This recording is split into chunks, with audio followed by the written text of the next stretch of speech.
kembali lagi bersama aku Raudatul Zahra. Nah, di video kali ini aku akan membahas mengenai manajemen pendidikan non-formal dan pendidikan anak usia dini. Yuk simak videonya sampai habis. Yang pertama yaitu manajemen pendidikan non-formal. Manajemen pendidikan non-formal merujuk pada pengelolaan sistem pendidikan yang tidak terikat pada kurikulum formal atau sistem pendidikan di sekolah. Pendidikan non-formal dirancang untuk memberikan pendidikan yang fleksibel, berfokus pada keterampilan, pengetahuan, dan nilai-nilai yang relevan dengan kebutuhan masyarakat. Contoh dari pembelajaran pendidikan non-formal termasuk kursus, pelatihan vokasi, dan program pembelajaran masyarakat. Beberapa komponen utama dalam manajemen pendidikan non-formal adalah yang pertama adanya perencanaan, yaitu merancang program pendidikan yang sesuai dengan kebutuhan peserta didik dan tujuan yang ingin dicapai. Hal ini meliputi pemilihan materi, durasi, metode pengajaran, dan juga evaluasi. Kemudian yang kedua adanya pengorganisasian, yaitu menyusun struktur organisasi untuk program pendidikan, seperti pembentukan tim pengajar, penyediaan sarana dan prasarana, serta alokasi sumber daya yang dibutuhkan.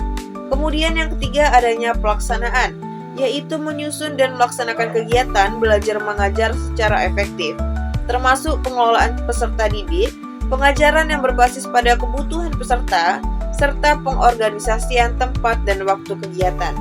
Kemudian yang keempat adanya pengawasan, yaitu melakukan pemantauan terhadap jalannya program agar sesuai dengan rencana dan tujuan yang telah ditetapkan. Pengawasan ini juga melibatkan evaluasi berkelanjutan untuk meningkatkan kualitas program. Dan yang terakhir adanya evaluasi, yaitu melakukan penilaian terhadap keberhasilan program pendidikan non-formal untuk memastikan hasil yang dicapai sesuai dengan tujuan yang ditetapkan. Evaluasi juga mencakup umpan balik untuk perbaikan program. Lalu yang kedua terkait dengan pendidikan anak usia dini. Pendidikan anak usia dini adalah pendidikan yang diberikan kepada anak usia 0 hingga 6 tahun yang bertujuan untuk memberikan fondasi yang kuat bagi perkembangan fisik, mental, dan emosional serta sosial anak. PAUD meliputi pendidikan formal seperti taman kanak-kanak, serta pendidikan non-formal seperti playgroup dan kelompok bermain.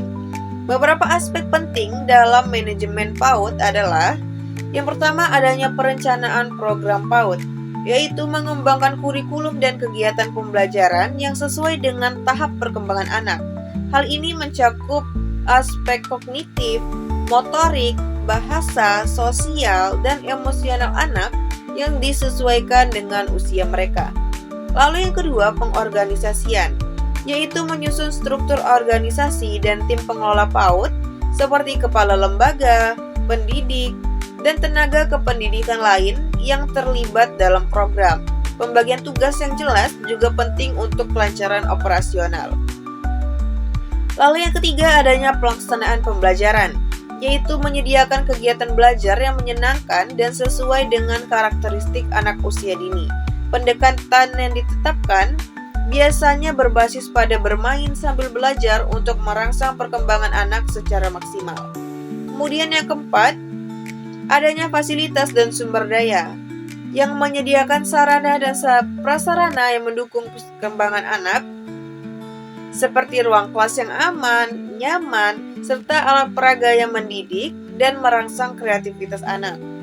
Lalu yang selanjutnya adanya pengawasan dan evaluasi, yaitu memantau dan mengevaluasi perkembangan anak secara berkala untuk memastikan setiap anak memperoleh manfaat yang optimal dari pendidikan yang diberikan. Evaluasi dilakukan melalui observasi perkembangan anak serta umpan balik dari orang tua dan pendidik.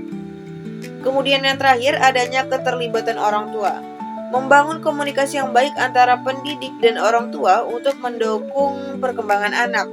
Orang tua dapat diberikan panduan mengenai cara mendukung pendidikan anak di rumah dan pentingnya keterlibatan mereka dalam proses belajar anak.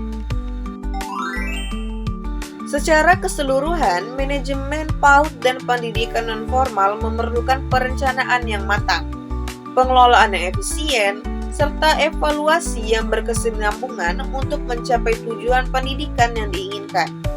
Keduanya berfokus pada perkembangan keterampilan dan kompetensi peserta didik di luar jalur pendidikan formal, dengan pendekatan yang lebih fleksibel dan sesuai dengan kebutuhan individu.